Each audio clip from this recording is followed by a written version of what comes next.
بسم اللہ الرحمن الرحیم اللہم صلی علی سیدنا و مولانا محمد وعلی آلہ وصحبہ وبارک وسلم۔ اللہ رب العزت کا بے پایہ شکر ہے اور حضور علیہ الصلوۃ والسلام کی رحمت واسعہ کا تصدق بحمد اللہ تعالی۔ آج ہم پارہ نمبر 18 کو پڑھنے جا رہے ہیں۔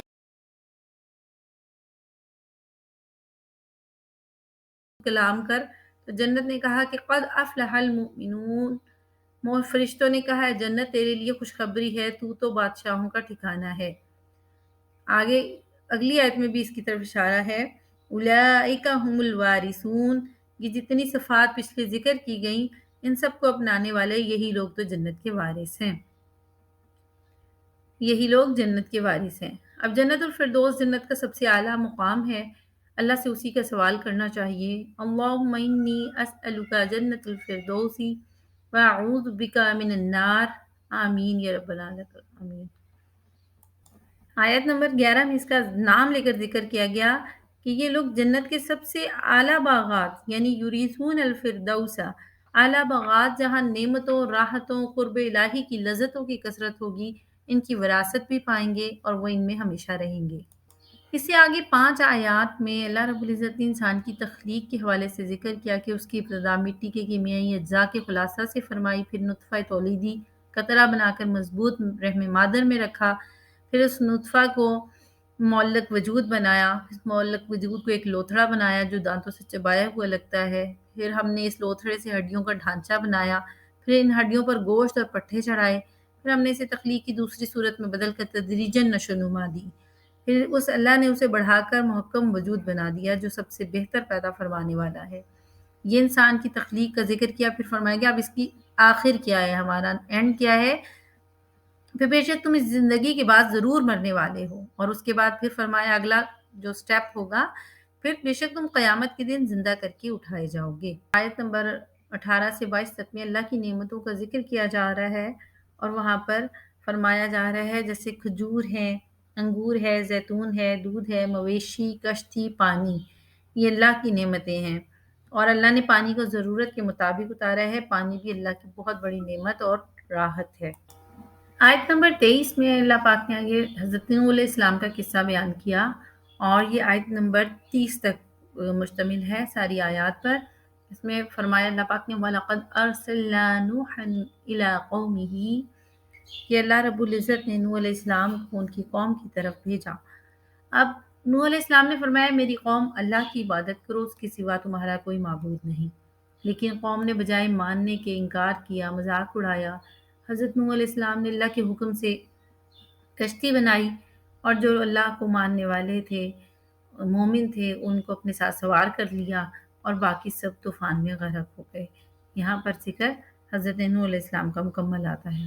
اس کے فوراً بعد اگلی آیات میں آیت نمبر 31 سے 44 تک دوسری قوموں کا ذکر ہے۔ انہوں نے بھی اپنے رسولوں کا اور آخرت کا انکار کیا، اور سب نے اعتراض کیا کہ تم اپنے جیسے ایک بشر کی کیوں پیروی کرنے لگے ہو، وہ بھی تو تمہاری طرح ہی ایک بشر ہے، وہی سب کچھ کھاتا ہے جو تم کھاتے ہو، وہی سب کچھ پیتا ہے جو تم پیتے ہو، اگر تم نے اس کی پیروی کی تو تم خسارہ اٹھانے والے ہو جاؤ گے۔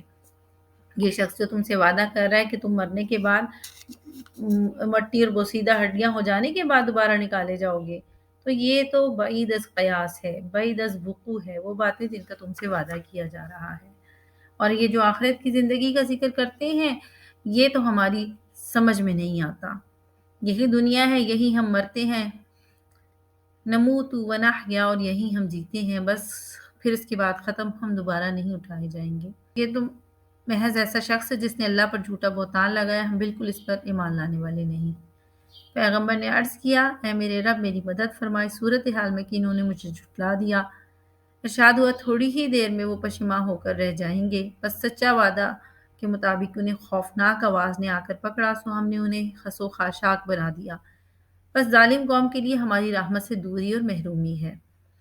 پھر ہم نے ان کے بعد یکے بعد دیگرے دوسری امتوں کو پیدا فرمایا، کوئی بھی امت اپنے وقت مقرر سے نہ آگے بڑھ سکتی ہے اور نہ وہ لوگ پیچھے ہٹ سکتے ہیں۔ اللہ رب العزت نے پے در پہ اپنے رسولوں کو بھیجا، جب بھی کوئی رسول کسی امت کے پاس آتا ہے تو وہ اس کو جھٹلاتے ہیں اور رسول ایمان کی دعوت دیتے ہیں۔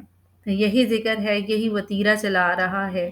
اب امت محمدیہ کے بعد چونکہ کوئی اور امت نہیں آئے گی، اور نبی آخر الزماں حضرت محمد مصطفیٰ صلی اللہ علیہ وآلہ وسلم، آپ کا لایا ہوا دین بھی قیامت تک جاری و ساری رہے گا، اور ہر آنے والے شخص کے لیے ضروری ہے کہ وہ حضور صلی اللہ علیہ وآلہ وسلم پر ایمان لائے۔ اب اس سلسلے کو ایمان کی دعوت دینا، توحید کا پیغام سنانا، رسالت کی دعوت دینا امت مسلمہ کی ذمہ داری ہے۔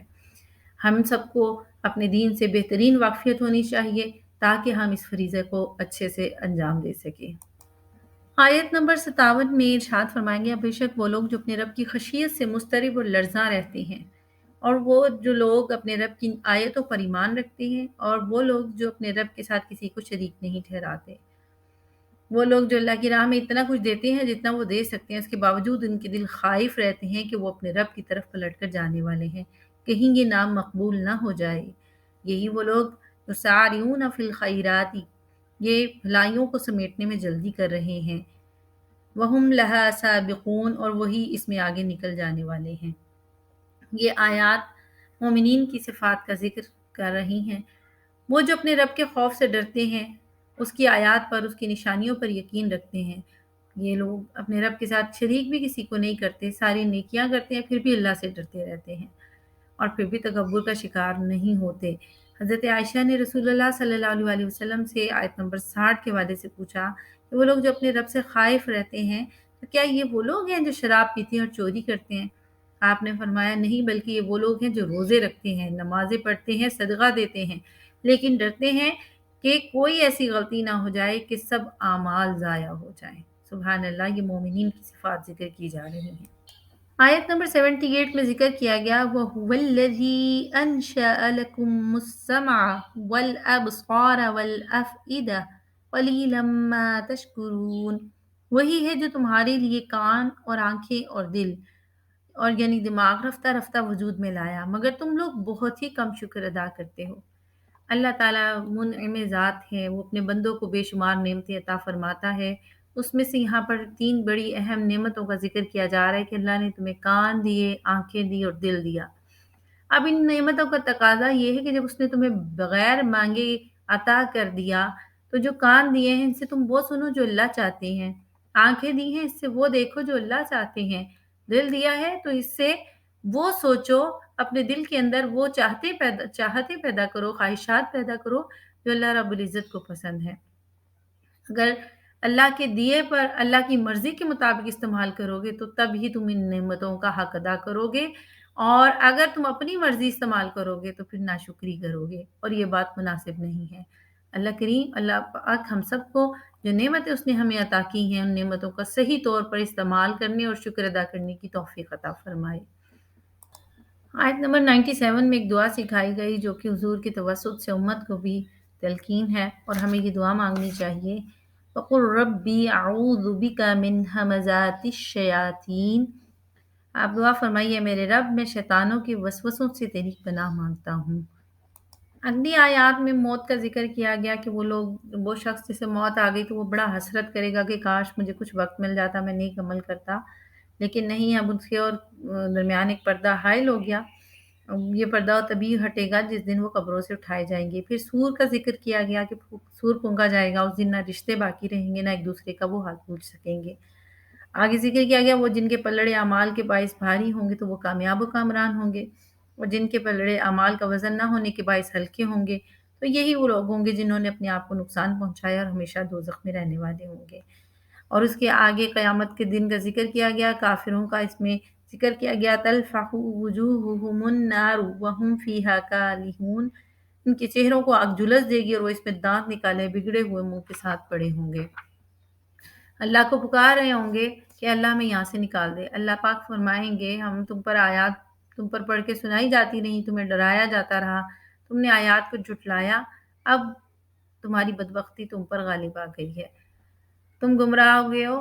اور یہاں پر اللہ رب العزت فرمائیں گے کہ تم ذلیل ہو کر جہنم میں ہی پڑے رہو، اب تم نے ہم سے بات نہیں کرنی، پھر یہ اہل جہنم کسی سے بات نہ کر سکیں گے۔ مومنین کی صفات بیان کر کے ان کی کامیابی کی وجوہات بیان کرنے کے بعد یعنی ان کی صفات جو ذکر کی گئیں، پھر موت کا ذکر کیا گیا، اور پھر کافروں کا جنہوں نے اللہ کی آیات کو جھٹلا دیا، پھر ان کا کیا ٹھکانہ ہوگا، ان کو کس قسم کے عذاب میں مبتلا کیا جائے گا۔ اب انسان کو اگلی آیت نمبر 115 میں دعوت دی جا رہی ہے کہ وہ غور و فکر کرے، اور فرمایا گیا افحسبتم انما خلقناکم عبثا وانکم الینا لا ترجعون، کیا تم نے یہ خیال کر لیا تھا کہ ہم نے تمہیں بیکار اور بے مقصد پیدا کیا ہے، اور یہ کہ تم ہماری طرف لوٹ کر نہیں آؤ گے؟ یہ انسان کو یہاں پر مقام فکر ہے، یہاں اسے رکنا چاہیے اور سوچنا چاہیے کہ ہم، اللہ پاک فرما رہے ہیں، کیا تمہارا یہ خیال تھا ہم نے تمہیں یوں ہی فضول پیدا کیا اور یہ کہ تم ہمارے پاس لوٹ کر نہیں آؤ گے؟ اللہ رب العزت اونچی شان کا مالک ہے، وہ حقیقی بادشاہ ہے، اللہ کے سوا کوئی عبادت کے لائق نہیں، عرش فرش کا مالک ہے۔ تو پھر انسان کو دیکھنا یہ ہے کہ کیا میری زندگی کا مقصد کیا تھا، اور آیا جس مقصد کے لیے مجھے پیدا کیا گیا میں اس مقصد کی طرف اپنی زندگی کو لے کر چل رہا ہوں، اس مقصد میں کس حد تک کامیاب ہوں۔ ابھی ہم سب لوگوں کے پاس مہلت ہے، جب تک ہمیں موت نہیں آ گئی ہم اپنی زندگی کے مقصد کو آج بھی پہچان سکتے ہیں، اور آج بھی اپنی زندگیوں کو بہتری کی طرف اور اللہ کی رضا کی طرف لا سکتے ہیں۔ آخر میں فرمایا گیا وَقُلْ رَبِّ اغْفِرْ وَارْحَمْ وَأَنْتَ خَيْرُ الرَّاحِمِينَ، اس صورت کا اختتام اسی آیت پر ہو رہا ہے کہ آپ عرض کیجئے اے میرے رب تو بخش دے اور رحم فرما، اور تو ہی سب سے بہتر رحم کرنے والوں میں سے رحم کرنے والا ہے۔ تو ایک روایت میں کہ حضرت عبداللہ بن مسعود رضی اللہ تعالیٰ عنہ کا گزر ایک بندے پر ہوا جو کئی امراض میں مبتلا تھا۔ آپ نے سورہ مومنین کی آخری آیات پڑھی، یہی افحسب تم یہاں سے شروع کر کے آخر تک اس کے کان میں پڑھ دی، وہ بالکل ٹھیک ہو گیا۔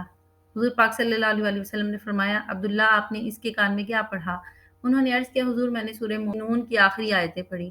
نبی کریم صلی اللہ علیہ وسلم نے فرمایا اگر کوئی مومن مکمل یقین کے ساتھ یہ آیتیں پڑھے تو پہاڑ بھی اپنی جگہ سے ہٹ سکتا ہے۔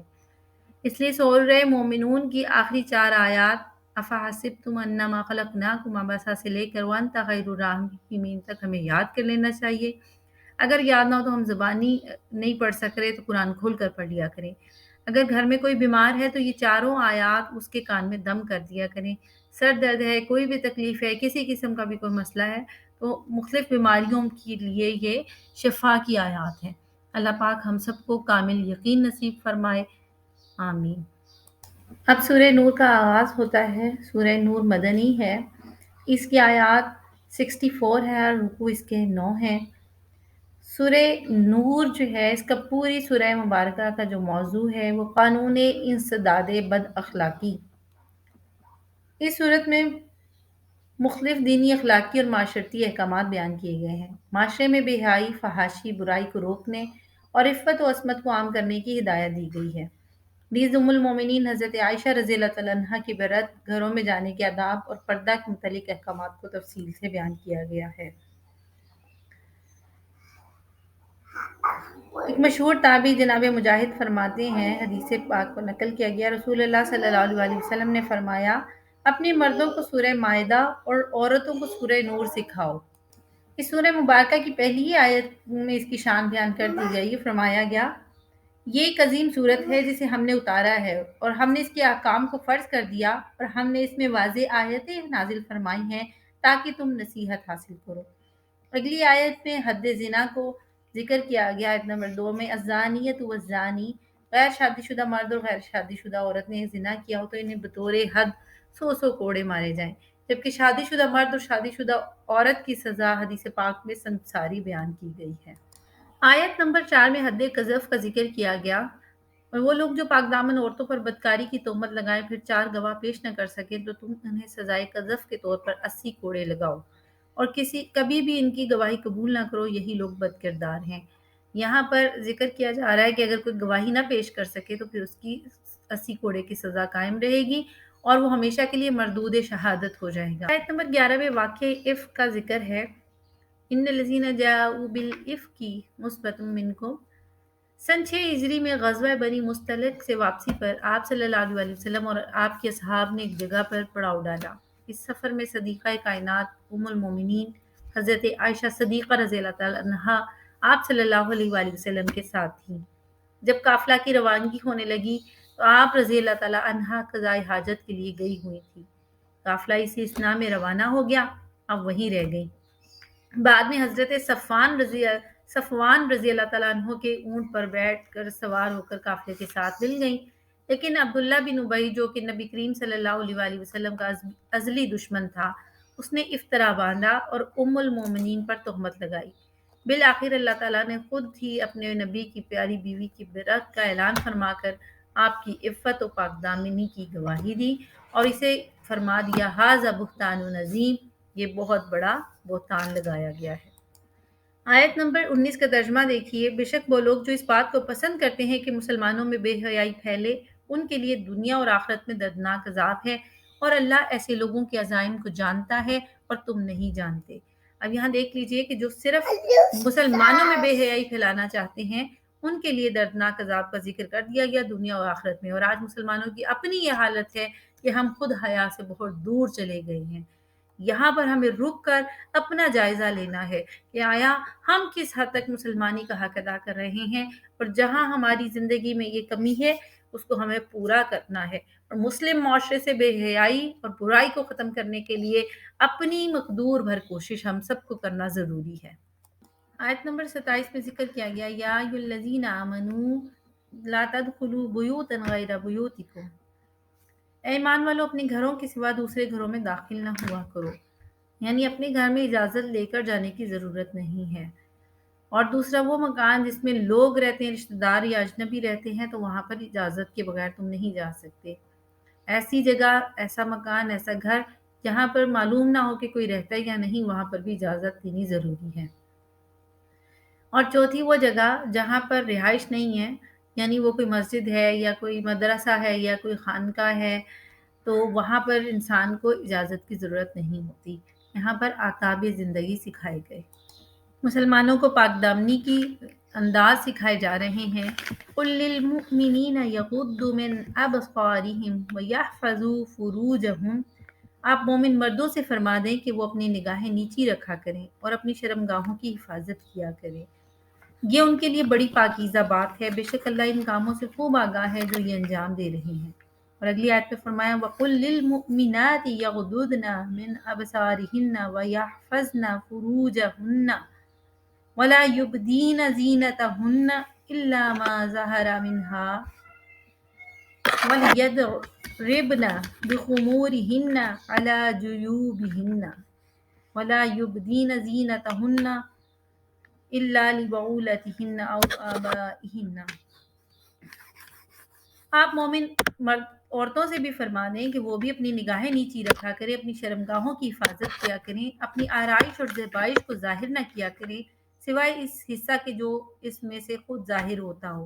دوپٹے اور چادریں اپنی گریبانوں اور سینوں پر بھی ڈالے رہا کریں، اور اپنے بناؤ سنگار کو کسی پر ظاہر نہ کیا کریں، ہاں جو ان کے شوہر ہیں، باپ ہیں، دادا ہیں، شوہروں کے باپ دادا، یا اپنے بیٹوں یا اپنے شوہروں کے بیٹوں کہ یا اپنے بھائیوں یا اپنے بھتیجوں یا اپنے بھانجوں کے، یا اپنی ہم مذہب مسلمان عورتوں یا اپنی مملوکہ باندیوں کے، یا مردوں میں سے وہ خدمت گار جو خواہش اور شہوت سے خالی ہوں، یا وہ بچے جو کم سنی کے باعث ابھی عورتوں کی پردہ والی چیزوں سے آگاہ نہیں ہوئے، یہ بھی مستثنیٰ ہے۔ اور نہ چلتے ہوئے اپنے پاؤں کو زمین پر اس طرح مارا کریں کہ پیروں کی جھنکار سے ان کا وہ سنگھار معلوم ہو جائے جس وہ حکم شریعت سے پوشیدہ رکھے ہوئے ہیں، اور تم سب کے سب اللہ کی حضور توبہ کرو اے مومنوں، تاکہ تم ان احکام پر عمل پیرا ہو کر فلاح پا جاؤ۔ یہاں پر آنکھوں کو جھکانے اور شرمگاہ کی حفاظت کا ذکر کیا گیا۔ مرد کا نامحرم عورت کو دیکھنا اور ایک عورت کا نامحرم مرد کو دیکھنا، اس کا ذکر کیا گیا۔ عورت کے لیے نامحرم مرد کو دیکھنے کی اجازت ہوتی تو اللہ تعالیٰ عورت کو آنکھ نیچے رکھنے کا کبھی نہ فرماتے۔ ذکر کیا گیا کہ خاتون کا پورا جسم پردہ ہے، بوقت شدید ضرورت ہتھیلیاں اور چہرہ کھول سکتی ہے۔ اگر ضرورت نہ ہو، عورت کا چہرہ ہی بیسیکلی حسن کا اصل مرکز ہوتا ہے، تو عام حالات میں ان کو چھپانے کا حکم دیا گیا۔ آیت نمبر 35 میں ذکر کیا گیا اللہ نور السماوات والارض، اللہ آسمانوں اور زمین کا نور ہے۔ اور اس آیت کا پورا ترجمہ سماعت کیجیے۔ اس کے نور کی مثال جو نور محمدی صلی اللہ علیہ وسلم کی شکل میں دنیا میں روشن ہے، اس تاک نما سینہ اقدس جیسی ہے جس میں چراغ نبوت روشن ہے۔ وہ چراغ فانوس قلب محمدی صلی اللہ علیہ وآلہ وسلم میں رکھا ہے۔ یہ فانوس نور الہی کے پرتوں سے اس قدر منور ہے گویا ایک درخشندہ ستارہ ہے۔ یہ چراغ نبوت جو زیتون کے مبارک درخت سے یعنی عالم قدس کے بابرکت رابطہ وحی سے یا انبیاء اور رسل ہی کے مبارک شجرہ نبوت سے روشن ہوا ہے۔ نہ فقط شرقی ہے اور نہ غربی بلکہ اپنے فیض نور کی وسعت میں عالمگیر ہے۔ ایسا معلوم ہوتا ہے کہ اس کا تیل خود ہی چمک رہا ہے اگرچہ ابھی اسے وحی ربانی اور معجزات آسمانی کی آگ نے چھوا بھی نہیں۔ وہ نور کے اوپر نور ہے یعنی نور وجود پر نور نبوت، گویا وہ ذات دوہرے نور کا پیکر ہے۔ اللہ جسے چاہتا ہے اپنے نور کی معرفت تک پہنچا دیتا ہے اور اللہ لوگوں کے لیے ہدایت کے لیے مثالیں بیان فرماتا ہے اور اللہ ہر چیز سے خوب آگاہ ہے۔ اتنا خوبصورت ترجمہ عرفان القرآن ڈاکٹر طاہر القادری صاحب نے اس پہ فرمایا اور اس سے زیادہ اس آیت کو سمجھانے والا بہترین ترجمہ اور کہیں نہیں مجھے ملا۔ اللہ پاک اپنے اور اپنے محبوب کے نور سے ہم سب کو بھی منور فرمائے۔ اس ساری مثال میں حضور نبی کریم صلی اللہ علیہ وسلم کے نور اور اللہ کا نور ہونا اور اس کے نور عطا کرنا اور حضور نبی کریم صلی اللہ علیہ وسلم کی ذات اقدس کا نور ہونا اور پھر اس کے بعد اس سے مراد مومن کا دل بھی قرار دیا گیا کہ وہ وہاں سے اس پر نور کی رحمت بارشیں نازل ہوتی ہیں مومن کے دل پر۔ مومن کے دل میں طبعی طور پر ایمان قبول کرنے کی صلاحیت موجود ہوتی ہے۔ پھر جب اوپر سے وحی الہی آتی ہے، حضور نبی کریم صلی اللہ علیہ وسلم کی نورانی برکات اس شخص کو ملتی ہیں تو وہ بہت جلد اسے عمل کی توفیق بھی مل جاتی ہے۔ 36 میں فرمایا اللہ کا یہ نور ایسے گھروں، مساجد اور مراکز میں میسر آتا ہے جن کی قدر و منزلت کے بلند کیے جانے اور جن میں اللہ کے نام کا ذکر کیے جانے کا حکم دیا۔ یہ وہ گھر ہیں کہ اللہ والے ان میں صبح و شام اس کی تسبیح کرتے ہیں۔ اللہ کے اس نور کے حامل وہی مردان خدا ہیں جنہیں تجارت اور خرید و فروخت اللہ کی یاد سے غافل نہیں کرتی، نہ نماز قائم کرنے سے غافل ہوتے ہیں، نہ زکوٰۃ ادا کرنے سے، بلکہ دینوی فرائض کی ادائیگی کے دوران بھی وہ ہمہ وقت اس دن سے ڈرتے رہتے ہیں جس میں خوف کے باعث دل اور آنکھیں سب الٹ پلٹ ہو جائیں گی، تاکہ اللہ انہیں ان اعمال کا بہترین بدلہ دے جو انہوں نے کیے اور اپنے فضل سے انہیں اور بھی زیادہ عطا فرما دے۔ اللہ جسے چاہتا ہے بغیر حساب کے رزق عطا فرما دیتا ہے۔ یہ مومنین کا ذکر کیا جا رہا ہے اور آگے ہی کفار کا ذکر کیا جا رہا ہے۔ کافروں کے اعمال چٹیل میدان میں سیراب کی مانند ہے، جس کو پیاسا پانی سمجھتا ہے یہاں تک کہ جب اس کے پاس آتا ہے تو اسے کچھ بھی نہیں پاتا۔ اسی طرح اس نے آخرت میں اللہ کو اپنے پاس پایا مگر اللہ نے اس کا پورا حساب دنیا میں ہی چکا دیا تھا اور وہ جلد حساب کرنے والا ہے۔ پھر کفار کے اعمال کا ذکر کیا گیا آیت نمبر 40 میں۔ اس گہرے سمندر کی مانند ہے اس کے اعمال جو تاریکیوں کی طرح ہیں، جسے موج نے ڈھانپا ہوا ہو اور پھر اس کے اوپر ایک اور موج ہو اور اس کے اوپر بادل کے لیے اللہ ہی نے نور ہدایت نہیں بنایا تو اس کے لیے کہیں بھی نور نہیں ہوتا۔ آیت نمبر 52 میں کامیابی کی بنیادی 4 باتوں کا ذکر کیا جا رہا ہے۔ وہ کیا ہے؟ وَمَن يُطِعِ اللَّهَ وَرَسُولَهُ، جو اللہ اور اس کے رسول کی اطاعت کرتا ہے، وَيَخْشَى اللَّهَ، اور اللہ سے ڈرتا ہے، وَيَتَّقْهِ، اور اس کا تقوی اختیار کرتا ہے، فَأُولَٰئِكَ هُمُ الْفَائِزُونَ، بس یہ وہ لوگ ہیں جو حقیقی مراد کو، حقیقی کامیابی کو پہنچنے والے ہیں۔ آیت نمبر 58 میں فرمایا گیا اے ایمان والو، چاہیے کہ تمہارے زیر دست غلام، باندیاں، تمہارے ہی وہ بچے جو ابھی جوان نہیں ہوئے تمہارے پاس آنے کے لیے 3 مواقع پر تم سے اجازت لیں۔ پہلے ذکر کیا گیا تھا بڑے لوگوں کا، اب گھروں میں جو موجود ہوتے ہیں نا فریکوینٹلی، جنہیں غلام ہیں، باندیاں ہیں، آنا جانا ہے جن کا، اور وہ بچے ہیں جو گھر میں رہتے ہیں، ان کے لیے بھی 3 اوقات ایسے ہیں جس میں انہیں بھی اجازت لینی چاہیے۔ نمبر 1 نماز فجر سے پہلے، اور دوسرا دوپہر کے وقت جب تم آرام کے لیے کپڑے اتارتے ہو، اور تیسرے نماز عشاء کے وقت جب تم خوابگاہوں میں چلے جاتے ہو۔ یہ 3 وقت تمہارے پردے کے ہیں، ان اوقات کے علاوہ نہ تم پر کوئی گناہ ہے نہ ان پر، کیونکہ بقیہ اوقات میں وہ تمہارے ہاں کثرت کے ساتھ ایک دوسرے کے پاس آتے جاتے رہتے ہیں۔ اسی طرح اللہ تعالیٰ تمہارے لیے آیتیں واضح فرماتا ہے اور اللہ خوب جاننے والا، حکمت والا ہے۔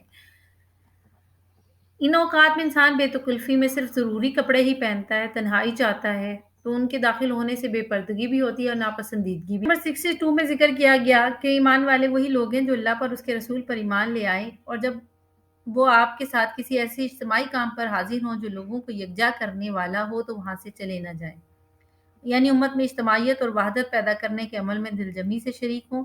جب تک کہ وہ کسی خاص عذر کے باعث آپ سے اجازت نہ لے لیں۔ یہ آیت غزوہ احزاب کے موقع پر نازل ہوئی جب مخلص مسلمان یہاں پر ان کی تعریف کی گئی اور منافقین کی مذمت کی گئی کہ کفار کے تمام قبائل مدینہ منورہ پر جب حملہ اول ہونے کے لیے متحد ہو کر آنے لگے تو آقا علیہ الصلوۃ والسلام نے بھی دفاعی پوزیشن اختیار کرنے کے لیے خندق کھودنے کا حکم دیا۔ مخلص جو مسلمان تھے وہ صدق کے دل سے کام کرتے رہے، جب جانا ہوتا تو اجازت لے کر جاتے، جبکہ منافقین اول تو سستی کرتے اور آتے جاتے بہانے بناتے یا پھر چپکے سے نکل جاتے۔ آج عام مجالس میں بھی ہمیں اس چیز کا خیال رکھنا ہے کہ جب اجتماعی مشورے ہو رہے ہوں، سب جمع ہوں تو بلا اجازت نہیں جانا چاہیے۔ سورہ نور کا اختتام ہوتا ہے۔